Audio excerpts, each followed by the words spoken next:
So a hint you can use here is when you have the hypotenuse given and you're looking for the legs, because it's equal to x root 2, your answer is always going to be the hypotenuse divided by 2 and then root 2 when you don't have the legs. So our answer here, hypotenuse divided by 2, 12 divided by 2 is 6, and then root 2.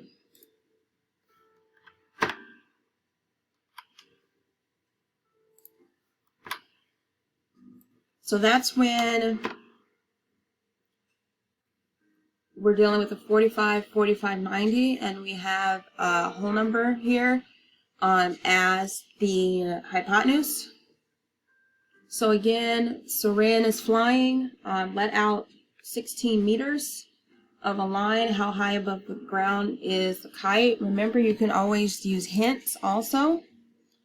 Calculate the height of the kite, may be helpful to sketch a picture. Okay, we know that the length is of the hypotenuse is root 2 times the length of the leg.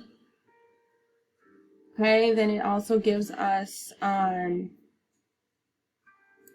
hint here, and because we're rounding to the nearest tenth, we're not going to leave our answer in radical. We are going to actually calculate that.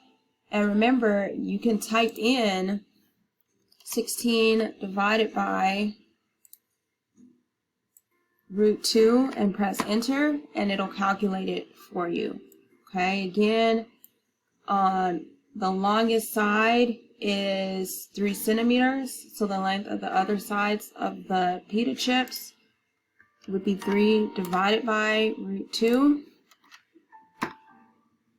And then what's the area? Remember, area is base times height divided by 2, so 2.12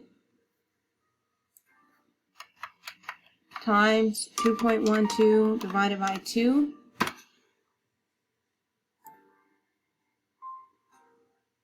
Oh, it gave us our answer there. And then this last one here, Prospect Park is a square with side lengths of 512 meters. One of the paths through the park runs diagonally from the northeast corner to the southwest corner, and it divides the park into 2 45, 45, 90 triangles. How long is the path? So if a square has side lengths of 512, then that means that our hypotenuse would be 512 times root 2. And typing that in, it calculates it for you. Click on done, and you go on to the next problem.